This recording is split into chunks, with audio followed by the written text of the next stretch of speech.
अस्सलाम वालेकुम guys. Mohammad Farooq official में खुश आमदीद। बहुत ही प्यारा बयान है, इंशाअल्लाह सुनकर आपका ईमान ताज़ा हो जाएगा। कीन वस्सलातु वस्सलामु अला सय्यदिल अंबिया वल मुरसलीन व अला आलिहि व सहबिहि अजमाइन अम्मा बाद। अऊज़ु बिल्लाहि समीइल अलीम मिनश शैतानिर रजीम। बिस्मिल्लाहिर रहमानिर रहीम। व इन्नका लअला खुलुकिन अज़ीम। सदक़ल्लाहुल अज़ीम व सदक़ रसूलुहुन नबियुल करीम व नहनु अला ज़ालिका लमिनश शाहिदीन वश्शाकिरीन वल्हम्दुलिल्लाहि रब्बिल आलमीन। इन्नल्लाह व मलाइकतहु युसल्लूना अलन नबी या अय्युहल्लज़ीना आमनू सल्लू अलैहि व सल्लिमू तस्लीमा। अल्लाहुम्मा सल्लि अला सय्यिदिना व मौलाना मुहम्मदिन मअदनिल जूद वल करम व आलिहि व बारिक वसल्लिम। तमाम तारीफ़ें हम्द व सना अल्लाह ताला जल्ल मजदुहुल करीम के लिए। हर किस्म के दुरूद व सलाम नबी रहमत सल्लल्लाहु अलैहि वसल्लम की ज़ाते वाला सिफ़ात के लिए। आज का जो उन्वान है वो हमा पहलू उन्वान है। हमा पहलू, जिसकी फ़र्द के लिए भी उतनी ही ज़रूरत है और मुआशरे के लिए भी उतनी ही ज़रूरत है। अगर इखलाकी कदरें किसी मुआशरे की बहाल हो जाएं तो वो मुआशरा दुनिया में जी जाता है, वो जीने लगता है। और अगर कोई मुआशरा अपनी इखलाकी कदरें छोड़ जाए, इखलाक रुखसत हो जाए, सरमाया जितना मर्जी पड़ा रहे, जायदादें जितनी मर्जी हों, अगर इखलाक किसी मुआशरे का रुखसत हो जाए तो वो मुआशरा जिंदा नहीं रहता, वो मर जाता है। इखलाक इतना ज़रूरी है। पहले तो ये समझ लें कि इखलाक है क्या। इखलाक बना है खुल्क से। एक होता है खल्क और एक होता है खुल्क। इन दोनों में फ़र्क है। खल्क कहते हैं ज़ाहिरी जिस्म को, तख्लीक को। खुल्क कहते हैं आदत को। खल्क जिस्म को कहते हैं और खुल्क आदत। यूं समझ लें खल्क सूरत को कहते हैं और खुल्क सीरत को कहते हैं। इंसान वजूद के लिहाज से बड़ा अच्छा हो पर उसकी आदतें अच्छी ना हो तो वो अपने माँ बाप के लिए भी बोझ ही होता है। वो बड़ा हसीनो जमील शख्स हो लेकिन जब बोलता है, घर जाता है, किसी के साथ लेन देन करता है तो उसके लबो लहजे के अंदर जो ख़ास किस्म की नफ़रत और उलझाव पाया जाता है वो उसकी ज़ाहिरी सूरत को भी बदसूरत कर देता है। खुल्क कहते हैं सीरत को। इखलाक का मतलब ये नहीं है मीठा बोलना। इखलाक हंसना बहुत बड़ी दौलत है, दौलत बेबहा है। लेकिन इखलाक का मतलब मीठा बोलना नहीं। इखलाक का मतलब होता है अच्छी आदतें अपना लेना। लोग समझते हैं मीठा बोलना, मीठा तो भाई जो सेलमैन दुकान पे होता है उसकी ट्रेनिंग होती है तो उन्हें मीठा बोलना है। आप जो मर्जी कहें उसने मीठा ही बोलना है। तो मीठा बोलने का नाम, ये इखलाक का एक हिस्सा ज़रूर है, जो ज़रूर है ज़ुबान मीठी होनी चाहिए, लेकिन कुल इखलाक ये नहीं। बहुत सारे लोग ऐसे हैं जो उठ के मिलते हैं, माथा भी चूमते हैं, प्यार भी करते हैं, करीब भी बिठाते हैं, जी आया नू भी कहते हैं, लेकिन जब बंदा उठ के जाता है तो पीछे बुरी बातें भी करते हैं। तो वो इखलाक वाले नहीं है, वो तो दो मुंहों वाले हैं। ऐसे शख्स को तो नबी पाक ने लानती फरमाया है। तो इखलाक का मतलब लोगों ने मीठा बोलना ले लिया है। सिर्फ गुफ्तगू के अंदर अपनी गुफ्तगू में बनाव सिंगार कर लेना, लफ्ज़ों को थोड़ा मुरक्का मुसज्जा कर लेना, अपनी बात में मिठास पैदा कर लेना, अपने आप को थोड़ा सा मुनव्वर कर लेना बातों की हद तक, ये इखलाक नहीं। ज़रूर समझिएगा, इस पहलू को ज़रूर गौर कीजिएगा। हमने अपने आप को परखना है हुजूर के इखलाक हसना की रोशनी में। मेरे भाई, एक आदमी अपनी गुफ्तगू बड़ी मीठी है, जी करके बोलता है, लेकिन उसके सीने में नफरत भरी हुई है, उसके पीछे तकब्बुर भरा हुआ है। जब आदमी उठ के जाता है तो कहता है कैसा मैंने शीशे में उतारा। तो ये इखलाक वाला है या निफाक वाला है? तो इसने इखलाक का मुजाहरा नहीं किया, निफाक का मुजाहरा किया। इखलाक ये है कि तेरा जाहिर और बातन एक हो। इखलाक ये है कि तेरे अंदर खैर खाई पाई जाए। इखलाक ये है कि तेरे अंदर आजिज़ी पाई जाए। इखलाक ये है कि तेरे अंदर तवाज़ो पाई जाए। इखलाक ये है कि तेरे अंदर बड़े की इज्जत और छोटे की शफकत पाई जाए। इखलाक ये है कि तेरा भरोसा दुनिया पे ना हो, तेरी तवज्जो अपने रब की जानिब हो। इखलाक ये है कि तू नजरियात के लिहाज से एक खुददार आदमी हो। इखलाक ये है कि तू कौल का सच्चा, वादे का पक्का और अपने किरदार का पुख्ता इंसान हो। कौल ये है कि तू अमानतदार हो। किसी ने हजरत अली से कहा था किसी अमानतदार की बात सुनाओ, तो कहने लगे सुनाता हूं फारूक आजम की बात। कैसे? फरमाने लगे मैं उमर से मिलने गया। ये इखलाक है। सारा कुछ खा के लोग हजम करके डकार भी नहीं लेते और जाती दफा कहते हैं मैंने तो मुल्क को बड़ा कुछ दिया है, लेकिन उसके लिए तुम्हें टटोलना पड़ेगा, खोदना पड़ेगा, कुरेदना पड़ेगा, फिर पता चलेगा कि मैं मिल्लत को क्या दे के जा रहा हूँ। हजरत अली शेर खुदा फरमाते हैं मैं उमर से मिलने गया, फारूक आजम से। जब मैं ये उनके इखलाक की बात बता रहे हैं। कहते जब मैं उनके पास गया तो दिया जल रहा था। अंदर दाखिल होते ही सलाम लिया तो हाल चाल पूछने की बजाय उमर पूछने लगे कि अली कोई सरकारी काम आए हो, दीनी काम आए हो या जाती काम आए हो? तो हजरत अली रदी अल्लाह ताला अन्हु फरमाते हैं मैंने कहा कि मैं तो जाती काम से आया हूं। तो कहते उमर जल्दी से उठे और दिया उन्होंने गुल कर दिया, चिराग बुझा दिया। तो कहते मैंने कहा कि उमर चिराग क्यों बुझाया है? तो उमर फारूक रदी अल्लाह ताला अन्हु फरमाने लगे मैं सरकारी दस्तावेजात लिख रहा था तो ये सरकार का दिया जल रहा था उतनी देर तक। अब हम जाती बात करने लगे हैं, मुझे डर लगता है अगर चंद कतरे तेल जातियात के लिए इस्तेमाल हो गया तो रब की बारगाह में क्या जवाब देना। ये इखलाकी कदरें हैं। इखलाकी कदरें, जिस कौम के अंदर इखलाकी कदरें बहाल रहती हैं वो कौम जिंदा रहती है। हजरत फारूक आजम रदी अल्लाह ताला अन्हु ने महल कोई नहीं बनाया, पार्लियामेंट कोई नहीं थी, सेनेट का इजलास कहीं भी नहीं होता था। हजरत फारूक आजम रदी अल्लाह ताला अन्हु ने ना कोई सदर हाउस बनाया, ना वजीर आजम हाउस बनाया, ना हजरत फारूक आजम ने कोई पार्टी बनाई, ना किसी के सदर बने, ना किसी जमीयत की सदारत की। बस इखलाकी कदरें उन्होंने बहाल रखी। अबू बकर सिद्दीक हो, फारूक आजम हो, उमर फारूक हो, हजरत उस्मान गनी हो या मौला अली हो, इनके इखलाक और किरदार जिंदा हैं तो ये लोग कयामत के बाद भी जिंदा हैं। इखलाकी कदरें जिस कौम की जिंदा रहे, जो इखलाकी तौर पे मर जाए इखलाकी तौर पर।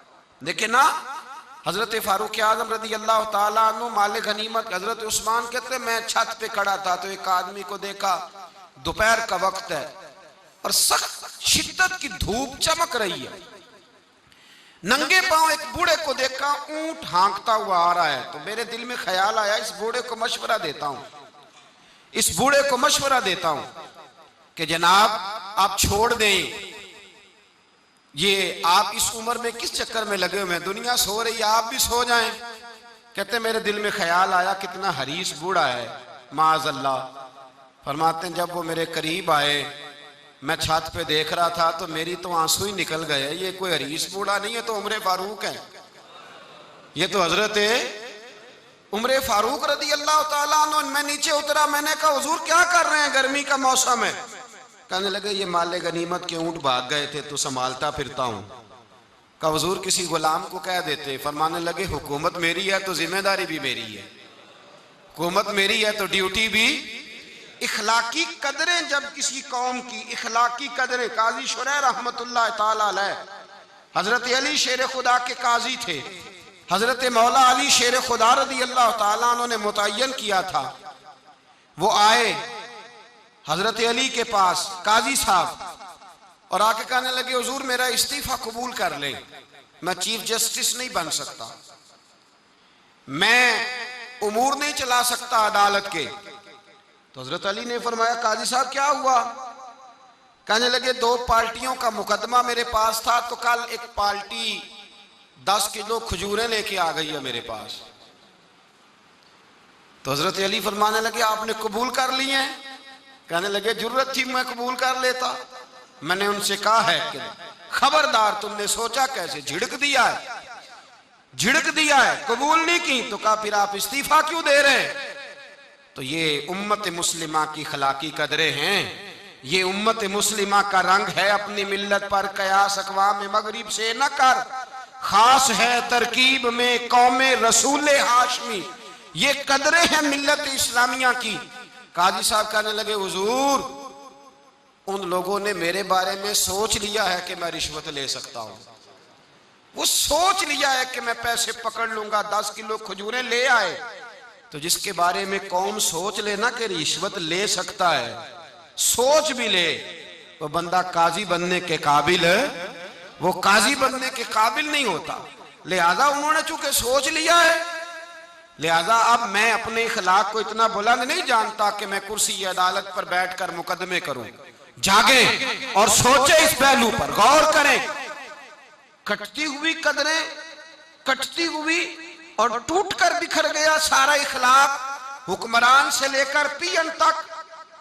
इस मिल्लत का रोना ये नहीं कि यहां सदर करप्ट आया है, वजीर आजम गलत आया है, विफाकी वुज़रा बुरे आए।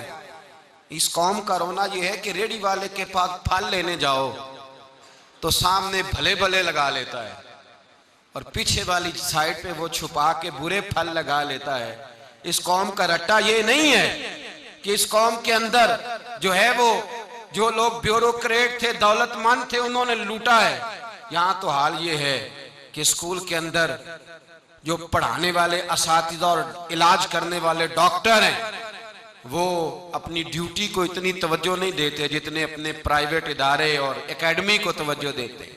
इखलाकी कदरें जिस कौम की पामाल होती हैं, मेरे रसूल पाक सल्लल्लाहु ताला अलैहि वसल्लम ने फरमाया, याद रखो, अगर तुमने अपने इखलाक सवार लिए और तुम में से जिसका इखलाक सबसे अच्छा हो गया, जिसकी आदतें संवर गई, हुजूर फरमाते हैं रब उसे दिन को रोजा रखने वाले और रात को तहज्जुद पढ़ने वाले से ज्यादा अच्छा अजर अता फरमाएगा। जिसने अपने इखलाक को बोल के बताइए, जिसने अपने इखलाक को अच्छा कर लिया, अपनी आदतों को सवार लिया, और फरमाया बुइस्तुली उतम्मिमा मकारिमल अखलाक, फरमाया मैं तुम्हारे इखलाक सवारने आया हूं, मैं तुम्हारी आदतें निखारने आया हूं। मेरे रसूल पाक अलैहिस्सलातु सलाम ने इखलाकी कदरें, मेयार बुलंद किया। इखलाकी कदरों का मेयार लोगों पर बोझ बन जाता था। अगर किसी का एक पैसा किसी के हाथ आता था, उसको रात नींद नहीं आती, जीना मुहाल होता था, ये इखलाक था। साथ वाला पड़ोसी बेचैन होता था तो इस घर में भी किसी को नींद नहीं आती थी, ये इखलाक था। हजरत उस्मान गनी रदी अल्लाह ताला अन्हु अगर मालदार हैं तो जिस भूखे की भूख का पता चला है, उस्मान गनी ने अपने कंधे पे तोड़ा रख के उसके घर पहुंचाया है। ये इखलाकी कदरें थी। अगर हजरत बिलाल हबशी रदी अल्लाह ताला अन्हु का रंग काला है, होंठ मोटे हैं, पड़े हुए नहीं हैं, लेकिन वो जब भी आके खड़े होते थे सारे कुरैशी हाशमी खड़े होके उनका इस्तकबाल करते थे। इखलाकी कदरें जिस कौम के अंदर मजबूत होती हैं, हमारे तो घरों में सत्यानाश हो गया इखलाक का, घरों में सत्यानाश। बेटा शिकायत करता है, मैं हुकूक वालिदैन पे बयान कर रहा था, एक बच्चा बाद में मुझे मिला, कहने लगे साहब एक दुखड़ा भी सुन लो थोड़ी देर के लिए, आपने बड़ी अजमतें बयान की माँ बाप की, एक दुखड़ा भी सुन लो। मैंने कहा सुनाइए। कहने लगे अगर अब्बा राजी उससे हो जो जेब ज्यादा गर्म करे, अगर अम्मा गीत ही उसके गाए जो अम्मा को पैसे ज्यादा कमा के ला के दे, तो मैं गरीब हूं तो बताए मैं अम्मा को राजी कैसे करूं। जहां इखलाकी कदरों का ये हाल हो कि बच्चे सोचने लगे पैसे होंगे तो बाप राजी होगा, पैसे होंगे तो अम्मा राजी होगी, यहां ये हाल हो कि पीर शेख सूफी जिसने गरीब मुरीद का ख्याल रखना था कि इस बेचारे ने कपड़े पहने के नहीं, रोटी खाई के नहीं, जिन्हें ख्याल रखना था, अगर उसका ही मतमा नजर ये हो कि मुझे आएगा कहां से, माड़ा आया तो उसको कहा लंगर खाता ही सेहत के जदी रही और फिर सुना, और तगड़ा आ गया तो पीर साहब गाड़ी का दरवाजा भी खुद खोल रहे हैं, पीर साहब बोटियां डाल डाल के दे रहे हैं, कहते हैं रात ख्वाब आई थी कि सवेरे तो मिलने आएगा, तू आया नहीं, मैंने तुझे मंगाया है। अगर इखलाकी कदरों का हाल ये हो जाए कि वो लोग जिन लोगों ने अखलाक हसना का दर्स देना था, इन्होंने प्यार सिखाना था, मोहब्बत, वहां ये हाल हो कि मतमा नजर पैसा हो जाए, वहां अगर ये अंदाज हो। और ये एक पहलू दूसरा भी है। मैं एक और बात भी कहा करता हूं, मैं कहता हूं अब्बा गरीब हो तो बच्चे फरमाबरदार नहीं होते। अब्बा तगड़ा हो ना, पता हो इसके हाँ हिस्से में 2-3 मुरब्बे जमीन है तो पैर दबाते हैं। हमारे बुजुर्ग फरमाया करते थे, कहते थे 2 कनाले नहीं देनी किसी को भी जिंदगी में। तो जनाब कैसे? कहने लगे अगर सारा कुछ हाथ काट के दे दिया तो पैर ही कोई नहीं दबाएगा। बच्चे भी उस हालात ये होते हैं कि लोग ये तसव्वुर नहीं करते कि इखलाक और चीज का नाम है, दुनियादारी और चीज का नाम है। अपने इखलाक पर मेहनत करनी चाहिए, अपने मामलात को संवारना चाहिए, देखना चाहिए कि मेरा फला आदमी से रिश्ता किस किस्म का रिश्ता है। दुनियादारी का ताल्लुक है, लालच का रिश्ता है, झूठ और दगे का रिश्ता है। लोग सोचते ही नहीं, जो मुंह में आता है कह देते हैं, जो बात होती है बयान कर देते हैं। मेरे मुस्तफ़ा करीम अलैहिस्सलातु सलाम सहाबा के इखलाकी पहलुओं पे तवज्जो देते, हुजूर हिलम का, हौसले का, तहम्मुल का, बुर्दबारी का, सखावत का दर्स देते। इसलिए इखलाकी कदरें बड़ी मजबूत थी। भाई आज आप देख ले, सोशल मीडिया खोल के, प्रिंट मीडिया, इलेक्ट्रॉनिक मीडिया खोल करके देखें, खैरात बट रही है, ज़कात बट रही है, तस्वीरें खींची जा रही हैं। हजरत सैयदना उसामा बिन ज़ैद बीमार हो गए। इमाम हुसैन को किसी ने बतलाया कि मेरे रसूल पाक का गुलाम बीमार हो गया है।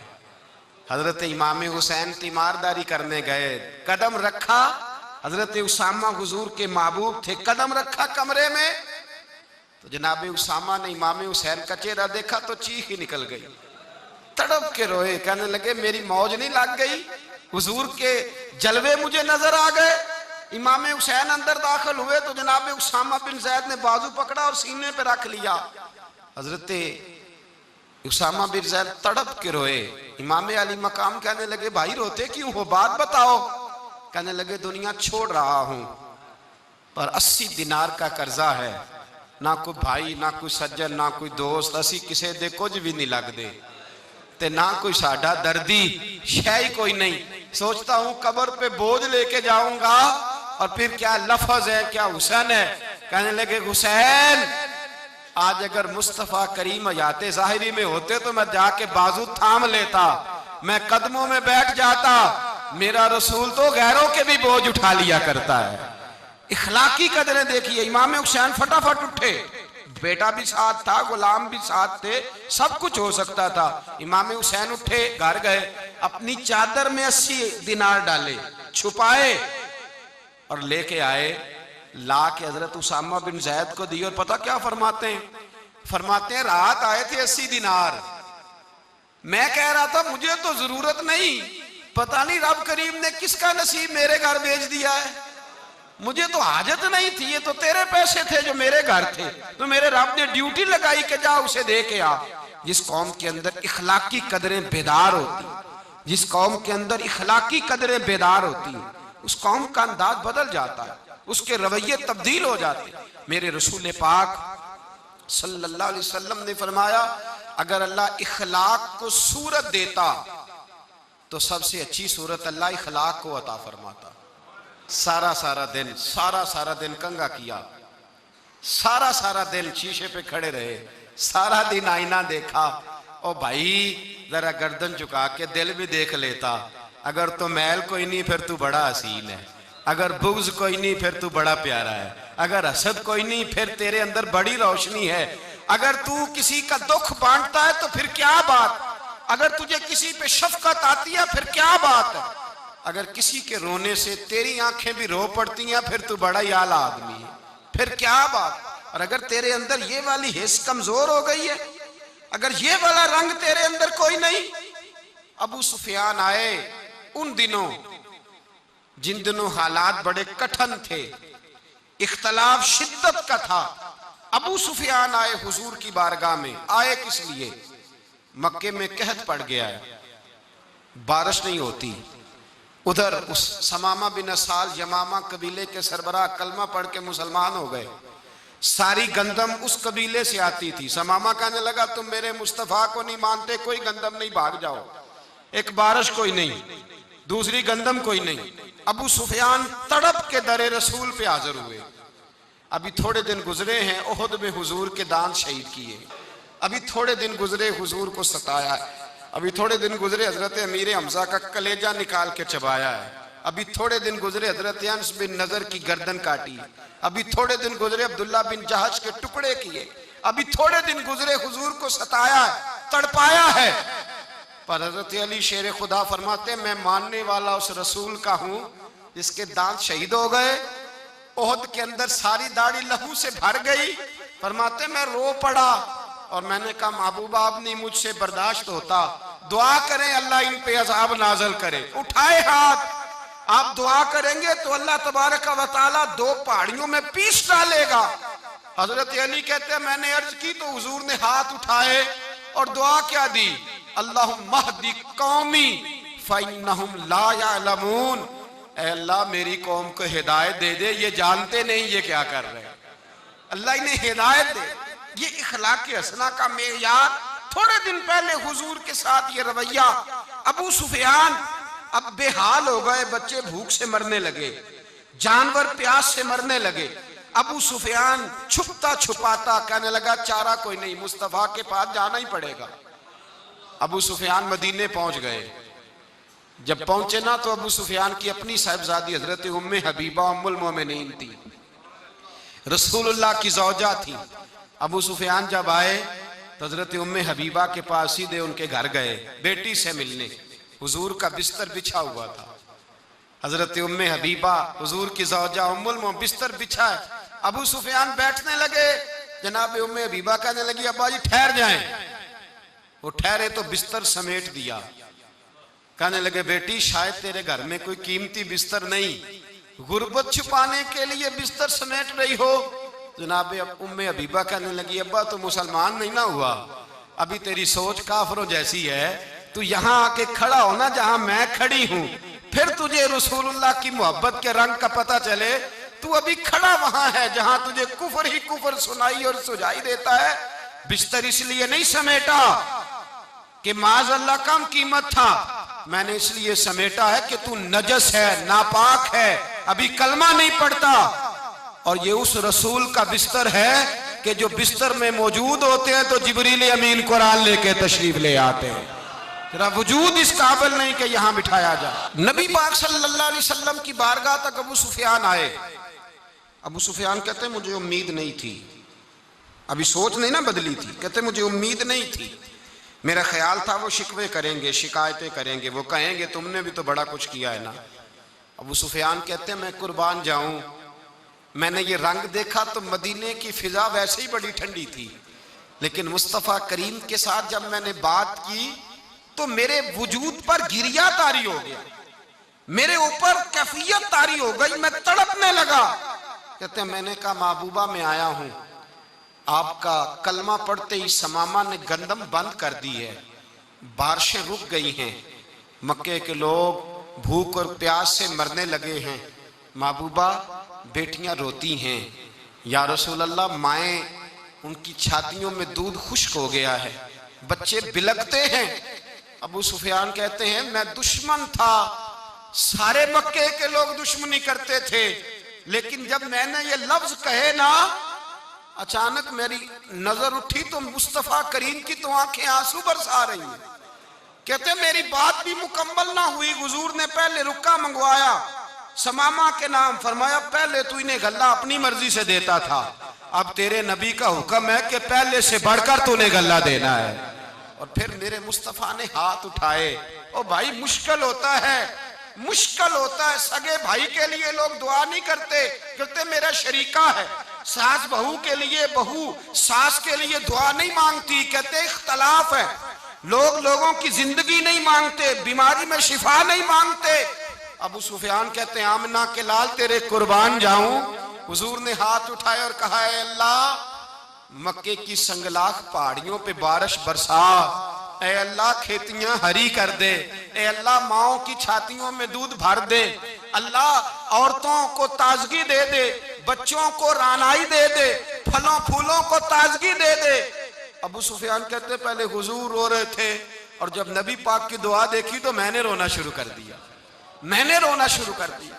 कहते वापस आया तो वो एहसास कि यार ये मैं किस शख्स से मिल के आया हूं, ये किस किस्म के आदमी से मिल के आया हूं, ये कैसा रंग है, ये किस किस्म का अंदाज है कि जिसको मैं पत्थर मारता रहा वो मेरे लिए दुआएं लेके बैठा हुआ है, जिसको सारी जिंदगी सताया है वो मेरे बच्चे के लिए रोता है, मेरी बेटी के लिए उसकी आंख में आंसू हैं, वो हमारे लिए तड़प रहे हैं। मेरे भाइयों, अबू सुफियान कहते हैं फिर दूसरा जलवा मैंने तब देखा जब हुजूर मक्के आए और मैं तो आखिर तक लड़ने आया था ना, हुदैबिया तक। कहते हैं जब रसूल पाक मक्के आए और हुजूर ने ऐलान माफी किया तो बनता तो ये था कि मुझे सजा मिलती, लेकिन मेरे मुस्तफ़ा करीम ने फरमाया जो अबू सुफियान के घर में चला जाएगा मैं उसे माफ कर दूंगा। कहते हैं मैंने कहा ये मेरे लिए किस किस्म की सजा तजवीज की है कि मैं उम्र भर दुश्मनी करता रहा और यहाँ रंग अजीब है। हुजूर ने मेरे लिए ही एजाज लिख दिया, फरमाया जो अबू सुफियान की हवेली में दाखिल हो गया मैंने माफ किया। अबू सुफियान कहते हैं पता नहीं कितने पर्दे थे जो उठ गए, पता नहीं कितनी मंजिलें थी जो तय हो गई, पता नहीं कितने जलवे थे जिनका नजारा हो गया। और मैंने गौर से चेहरा देखा तो मेरी आंखों से पट्टी उतर गई और मुझे अब्दुल्ला के यतीम बेटे के पीछे मोहम्मद रसूलुल्लाह के जलवे नजर आने शुरू हो गए। इखलाकी कदरें जब मौजूद रहती, यहाँ तो लोग मरे हुए शख्स को मारते, यहाँ तो सड़क पर कितनी गिरावट है और कितना गिर गया है इखलाक उन लोगों का, एक्सीडेंट हो गया है, ट्रेन की पटरी से उतर गई है, चीखो पुकार है, आहें हैं, तड़पना है, रोना है, सिसकियां है, मां का बाजू कटा है पर वो चीखती है जरा मेरे बेटे का पता करो, बाप की आंखों में रेत पड़ गई है पर वो तड़पता हो मेरा बेटा था, चीखो पुकार हो रही है। पर जुल्म है उस कौम का कि जो बचाने वाले आए हैं वो पहले आते ही उनकी जेबें टटोल रहे हैं, उनके बटुए देख रहे हैं, गिरी हुई औरतों के ये आप उठाकर देखिए अखबारात, औरतों के गिरी हुई औरतों के कानों से बालियां नोची गई और उनके कान तक कट गए। ये इस कौम का हाल है। इकबाल कहते हैं जिन्हें आता नहीं दुनिया में कोई फन तुम हो और बेच खाते हैं जो बुजुर्गों का कफन तुम हो। तुम वो लोग हो जो कफनों पे सौदे करते हो, जो कब्रों पे सौदे करते हो, कि लोग तजारतें करते हैं।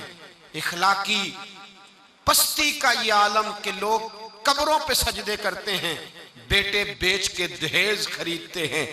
गरीब की बेटी रोज तड़पती है, रोती है, रोज सिसकियां लेती है कि कहां से वो दरवाजा खुलेगा जब मैं भी जब सुहागन होंगी, जब मेरा बाप भी इज्जत के साथ मुझे रुखसत करेगा। और गरीब आदमी बेटी की शादी के बाद इतना दुखी रहता है वो भी कम ही लोग जानते हैं, वो भी वही लोग जानते हैं जो इस मंजर से गुजरते हैं। हमारा इखलाकी मामला इस कदर ज्यादा तबाही का शिकार है। मेरे मुस्तफ़ा करीम सैयद आलम नूर मुजस्सम सल्लल्लाहु अलैहि वसल्लम जज्बात का ख्याल रखते, एहसासात का ख्याल रखते, तसव्वुरात का। ओ भाई, इससे बड़ा इखलाक का मुजाहरा कहां से लेने जाओगे कि आमना के लाल फरमाते हैं मेरा दिल करता है नमाज लंबी पढ़ाऊं, नमाज अल्लाह की नमाज, दिल करता है लंबी नमाज पढ़ाऊं, मैं लंबी लंबी सूरतें तिलावत करूं, मैं खुल के रब करीम का कुरान पढ़ूं, मैं अल्लाह तबारक व तआला के कुरान मजीद के जायकों में खो जाऊं। लेकिन हुजूर फरमाते हैं नमाज में किसी बच्चे के रोने की आवाज आती है, किसी बूढ़े की हाय की आवाज आती है, किसी बीमार आदमी की हाय की आवाज आती है। नबी पाक फरमाते हैं मैं अल्लाह की नमाज छोटी कर देता हूं, अल्लाह के बंदों का ख्याल करता हूं। मैं रब की नमाज छोटी कर देता हूं, रब करीम के बंदों का ख्याल करता हूं। खुदा के बंदे तो हैं हजारों, बनू में फिरते हैं मारे मारे, मैं उसका बंदा बनूंगा जिसको खुदा के बंदों से। और मुस्नद इमाम मोहम्मद बिन हंबल की हदीस हद हो गई। सैयदना बिलाल हबशी रदी अल्लाह ताला अन्हु फरमाते कि यहूदी का गुलाम और बीमार, हजरत बिलाल कहते हैं हुजूर उसके घर जाया करते थे और उसके हिस्से का काम करके आया करते थे। कहते बीमार है, उसके हिस्से का काम महबूब करीम करते। फरमाते हैं जोर की नमाज का वक्त था, मैंने इकामत पढ़ी, वही नकला अला खुलुक नज़ीर, मैंने इकामत पढ़ी। हुजूर जमात कराने लगे तो वो शख्स आ गया, कहने लगा महबूबा 2 मिनट। यहूदी का गुलाम, हुजूर 2 मिनट 2 मिनट, चंद लम्हे 2 घड़ियां, क्या हुआ भाई? कहने लगा या रसूल अल्लाह सल्लल्लाहु अलैहि वसल्लम अगर आप चलें तो मेरी मुश्किल हल हो जाएगी, मैं बड़ा परेशान हूं। हद हो गई, कमाल हो गई। हजरत बिलाल कहते हैं सफ़ें बनी हुई है, मस्जिद के बाहर भी सफ़ें। हुजूर ने फरमाया बैठ जाओ नमाजियों, पहले मैं जरा इसका काम करके आऊं, फिर आके तुम्हें नमाज पढ़ाता हूं, फिर आके तुम्हें। और यहाँ हाल यह है कि आज भी कीती जाते हो तो लहू भी पीती जाते हो, खो के माल यतीमां दा ते भेज मसीती जाते हो, फट दिलां दे सीते नहीं, टोपियां सीती जाते हो, नफ्स ते छुरी फेर दे नहीं, दुंबे कीती जाते हो, फर्ज भुलाई बैठे हो, नफला नीति जाते हो। दसो ते सही बुल्ले नूए की कुछ कीती जाते हो, दसो ते सही बुल्ले। यहाँ हाल ये है कि लोग महफिल नात करते हैं डक लगा के बड़ा सा, और सदारत चौधरी साहब की और मौलाना के पास आज इज्तिमा कसीर है, साथ वाला गरीब आदमी आके कहता है मौलाना मेरी अम्मा बीमार है, बूढ़ी है, शुगर की मरीज है, शदीद तकलीफ में। कह चल दौड़ जा, अल्लाह का नाम ले रहा हूं। ओ खुदा के बंदे, जब बंदों के लिए रसूलुल्लाह सल्लल्लाहु अलैहि वसल्लम ने ये एहसास फरमाया, हुजूर ने जब फरमा दिया कि तू इस तरह कर, नमाज छोटी कर। एक इमाम साहब लंबी नमाज पढ़ाते थे तो अल्लाह के रसूल सल्लल्लाहु अलैहि वसल्लम इस कदर नाराज हुए कि हुजूर ने फरमाया मैं लोगों को दीन के करीब करता हूं, तू दीन से दूर करता है, छोटी नमाज पढ़ाया कर, तुझे पता नहीं पीछे बीमार भी होते हैं, बूढ़े भी होते हैं, जब जमात करा तो छोटी कराया कर, और जब खुद पढ़े तो जितनी तेरा दिल करे लंबी पढ़। मेरे भाई इखलाकियात, जरूरियात, सगा भाई करोड़ों में खेलता है और दूसरा भाई कौड़ी कौड़ी का मोहताज है, लेकिन उससे कहा जाओ भाई के साथ तावन कर तो कहते इसने मेहनत ही नहीं की, इसने जद्दोजहद ही नहीं की। भाई अकल बाजार में नहीं बिकती, हिम्मतें बाजार में नहीं बिकती, नसीब बाजार में नहीं बिकते, किस्मतें बाजार में। वो तो खुदा ने अपने फजल से तुझे नवाज दिया है और तू बन के बैठ गया है कि नहीं नहीं मैं बड़ा समझदार था, बड़ा स्मार्ट था, मैंने मेहनत के साथ हासिल किया। दूसरे का एहसास जब आप करते हैं तो फिर मोहब्बतें बढ़ती हैं, फिर एक दूसरे के साथ खुलूस बढ़ता है, फिर आपस में रिश्ते मजबूत होते हैं, फिर ताल्लुकात ऐसे कायम होते हैं। हम सियासत की बुनियाद पर रिश्ते करते हैं, घरों के अंदर सियासत आ गई, हम मजहब के अंदर सियासत ले आए, मस्जिद में सियासत आ गई, हमने इखलाकी रवैयों को कमजोर कर दिया, हमारे अंदर जज्बा खैर खाई ना रहा, हमारे अंदर जज्बा मोहब्बत ना रहा, हमारे अंदर वो तवानाइयां, वो खुलूस, वो प्यार ना रहा। हुजूर के पास यहूदी आया जासूस बन के आया, नबी पाक सल्लल्लाहु अलैहि वसल्लम की जासूसी करने। रात को हुजूर अलैहिस्सलातु सलाम से कहने लगा मैंने आपके घर में रहना है। मैं बिस्मिल्लाह रहो। हुजूर ने अपने घर के अंदर चारपाई लगा के एक जौजा मुहतरमा से उजरा खाली करा के उसे सुलाया। क्या खाओगे? कहने लगा जो है ले आओ। बड़ा मोटा ताजा था, 4-5 बकरियों का दूध पी गया, खजूरें खा गया, सिरका खा गया। सुबह रसूल पाक नमाज के लिए तशरीफ ले गए। अब उसने इतना खाया कि रात को उसका पखाना और पेशाब बिस्तर पे ही निकल गया। हुजूर तशरीफ लाए, जब सरकार तशरीफ लाए तब तक शर्म के मारे उठ के भाग गया, लेकिन गलती ये हो गई कि सोने की अंगूठी पहनी हुई थी वो वहीं भूल गया।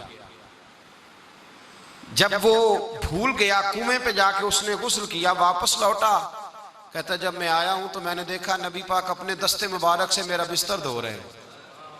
हुजूर मेरा बिस्तर धो रहे हैं। नबी पाक सल्लल्लाहु, अब मेरा ख्याल, अब चूंकि अंगूठी की मजबूरी थी, माल छोड़ नहीं सकता था, अब मेरा ख्याल था कि सख्त सुस्त कहेंगे मैं सुन लूंगा। कहते हैं जब मैं दरवाजा रसूल से दाखिल हुआ अंदर, तो नबी पाक सल्लल्लाहु अलैहि वसल्लम मेरी तरफ देखा और हुजूर मुस्कुराए। हुजूर मुस्कुराए और हुजूर ने मुस्कुरा के फरमाया कि आप कहाँ गए थे? नहाने गए थे? मैंने बिस्तर साफ कर दिया है, ये आपकी अंगूठी पड़ी है, आप बैठिए मैं नाश्ता लेके आता हूँ। कहते रसूल पाक जैसे ही कदम बाहर रखने लगे मैं चीख के पीछे भागा, मैंने बाजू थामा, मैंने कहा महबूबा मैं जासूसी करने आया था, मैं पता करने आया हूं, पर मुझे पता चल गया है आप वाकई अल्लाह के सच्चे रसूल हैं। जिस कौम के अंदर इखलाकियात मौजूद रहते हैं उस कौम का गरीब परेशान नहीं होता, उस कौम में दुख नहीं पनपते। जिस कौम के अंदर इखलाकी कदरें, माल दौलत दुनियादारी, ये तो भाई बहुत सारी जगहों पे है। यहाँ लोग किसी को मार के गाड़ी भगा देते हैं, यहाँ लोग किसी को दुख दे के हंसते हैं, बूढ़े बाबे के ऊपर लोग कीचड़ डाल के मजाक उड़ाते, फबतियां कसते। मेरे रसूल पाक अलैहिस्सलातु सलाम ने अपनी कौम की इखलाकी तरबियत फरमाई, इल्म का दर्स दिया, आजी का दर्स दिया, इनकिसारी का दर्स दिया, वफा का दर्स दिया, एहसान मंदी का दर्स दिया, मेहमान नवाजी का दर्स दिया। नबी पाक सल्लल्लाहु अलैहि वसल्लम ने वादे की पाबंदी का दर्स दिया। एक सहाबी, हुजूर ने ऐलान नबुव्वत किया तो वो शाम में थे। जब नबी पाक सल्लल्लाहु अलैहि वसल्लम का ऐलान हुआ तो उसके बाद वो वापस आए, वापस आते ही कलमा पढ़ गए। तो अबू बकर सिद्दीक कहने लगे तूने पूछा ही कोई कुछ नहीं, कहने लगे मैं तो बड़ी देर का गुलाम हूं, इन्होंने ऐलान करने में देर लगी, मैं तो पुराना मुरीद हूं सरकार का। कहा वो किस तरह? कहने लगे हुजूर सल्लल्लाहु अलैहि वसल्लम से मैंने कुछ चीज खरीदी बहुत पहले, ऐलान नबुव्वत से बहुत पहले। तो कहते हैं मैं हुजूर को एक कुएं पे बिठा के ना, कुएं पे तो मैं चला गया, मैंने कहा अब यहां बैठिए मैं पैसे लेके आता हूं। घर जाके मैं भूल गया, एक दिन, दो दिन, तीसरे दिन याद आया, तीसरे दिन याद आया। कहते याद आने पे भी मैं भागा नहीं, मैंने कहा वो कहाँ बैठे होंगे, चले गए होंगे, चलो फारिग होके जाता हूँ। कहते फारिग होके मैं गया, हजरत सैयदा खतीजतुल कुबरा रदी अल्लाह ताला अन्हा के दरवाजा नूर पे मैंने दस्तक दी। अम्मा जी अंदर से बोली कौन है दरवाजे पे? मैंने कहा मैं हुजूर से मिलने आया हूँ, मोहम्मद इब्ने अब्दुल्ला सल्लल्लाहु अलैहि वसल्लम की जियारत की खातर आया हूँ। तो कहते अम्मा जी अंदर से बोली, कहने लगी 3 दिन हो गए हुजूर तो घर ही नहीं आए, 3 दिन हो गए घर ही नहीं आए। कहते अब मैं कांपा दौड़ा उस कुएं पे गया, और जब मैं वहां पहुंचा तो अल्लाह के रसूल बैठे थे।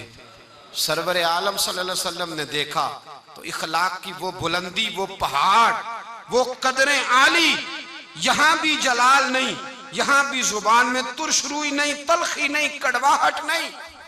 हुजूर ने फरमाया खैरियत तो थी, आप देर हो गई, मैं परेशान हो गया था, आपने मुझे बड़ी तकलीफ में डाल दिया। कहते वो मैंने पैसे थमाए, रातें भी होती तो मैं मुस्तफ़ा को सोचता, दिन भी निकलता तो मैं हुजूर को ही सोचता, सुबह शामे मैं तिलावतें ही हुजूर की करता। कहते ऐलान नबुव्वत के वक्त मुल्क के शाम चला गया, वापस आया तो किसी ने खबर दी उन्होंने ऐलान नबुव्वत किया है। मैंने कहा उन्होंने देर कर दिया, मैं तो बड़ी देर से कलमा पढ़ता हूं। जो ये इखलाकी कदरें रखे, ये रवैया रखे, जिसका ये हमारे यहाँ एक बहुत बड़ा मसला ये बन गया है कि लोग कहते हैं पैसा आना चाहिए, वो जहां से मर्जी आए। हमारे बच्चे नौजवान जिनके अंदर खुददारी होनी चाहिए थी, वो कहते हैं मालदार औरत से शादी करनी है चाहे उसकी गाड़ी का ड्राइवर ही बनना पड़ जाए। हमारी बच्चियां, और ये सोच आप कभी खोल के देखें तज्जिए पाकिस्तान की जनरेशन के, बच्चियां कहती हैं कि हमने शादी अमीर घर में करनी है चाहे कुछ भी हो जाए। हुसूले दौलत के लिए लोगों का तर्ज सोच बदल गई है, नजरिया बदल गया, शादियां नहीं हो रही, तिजारतें हो रही। इखलाकी तौर पर इस कदर ज्यादा कौम नीचे चली गई, इस कदर ज्यादा। और फिर उससे आगे बढ़कर हमारा जो रवैया एहसान के मामलात में है, हम लोगों से ताल्लुक नहीं बनाते, काम लेते, ये बड़ी इखलाक की गिरी हुई हरकत है। हम किसी बंदे को बतौर टिश्यू पेपर के इस्तेमाल करते हैं, सीढ़ी बनाते हैं किसी को ऊपर चढ़ने के लिए। एहसान का बदला कभी भी हम बतौर एहसान, किसी बंदे से काम होता है तो लोग आते हैं तारीफ करते हैं, कहते क्या बात है आपकी, मेरी आंखें तरस गई, लेकिन उससे अपना छोटा सा मतलब हाल करते हैं, उसके लिए दर्जनों और बीसियों झूठ बोलते हैं, जाने क्या क्या करते हैं। छोटा सा मसला, छोटा सा लालच। मेरे नबी पाक सल्लल्लाहु अलैहि वसल्लम किसी की छोटी सी नेकी का भी ख्याल रखने का हुक्म देते थे, छोटी सी नेकी का। हबशा नजाशी हबशा का बादशाह, जब मुसलमान मक्के से हिजरत करके गए थे, मदीने आने से पहले तो उसने बड़ी कदर की थी। काफिरों की साजिश और शरारत के बावजूद मुसलमानों से नेकी की। उसके कुछ लोग हुजूर के पास आए मिलने के लिए मदीने। नबी पाक सल्लल्लाहु अलैहि वसल्लम ने तुर्की खैमा लगाया, अपने हाथों से अल्लाह के महबूब अलैहिस्सलाम उनके लिए खाना लेके जाते, उनकी खिदमत करते। सहाबा कहते हुजूर हमें हुक्म दे दें, हमें हुक्म दे दें हमें। तो नबी पाक सल्लल्लाहु ताला अलैहि वसल्लम फरमाते नहीं, जब मेरे गुलाम गए थे तो इनके बादशाह ने बड़ी खिदमत की थी, एक दफा खिदमत कर दी, बात हो गई, चाय पिला दी, खाना खिला दिया, रहने को मकान दे दिया, मसला खत्म हो गया। लेकिन महबूबे पाक ने उस चीज का ख्याल रखला, असला नाल जे नेकी करिए और नस्ला ताक नहीं भुल दे, बेअसला नाल नेकी करिए ते फुल कंडिया नाल तुल दे। लोग भूल जाते, हल जज़ाउल इहसान इल्लल इहसान, यहाँ नेकी का बदला नेकी के साथ देने को तैयार नहीं। एक नेकी करो तो कहते हैं दूसरी भी करो, तीसरी भी करो, लालच बन गया। लोग इखलाकी कदरें भूलते चले जा रहे, भूलते चले जा रहे इखलाकी कदरें। मेरे मुस्तफ़ा करीम सैयद आलम सल्लल्लाहु अलैहि वसल्लम इतना ख्याल, सौबिया या सवैबा नाम की हुजूर की एक रजाई वालदा है, हुजूर को दूध पिलाया था। ये वही हैं जिनको अबू लहब ने इशारा करके आज़ाद कर दिया था। हुजूर अलैहिस्सलाम को दूध पिलाया था, जब तक ये खातून हयात रही दूध पिलाया था कुछ देर के लिए। अल्लाह के रसूल बराबर तोहफे भेजते रहे, फरमाते मेरी रजाई माँ है, मेरे साथ नेकी की है, ख्याल रखा, छोटे से ताल्लुक का भी ख्याल रखा। टिश्यू बना लिया है ताल्लुकात को हमने, बस जरूरत पड़ी तो काम ले लिया, बस उसके बाद खत्म। और फिर अपनी जात की हद तक तो फिक्र है कि मेरे साथ ये ताउन करे, मैं उसके लिए इखलाकी रवैया किस तरह का रखता हूँ।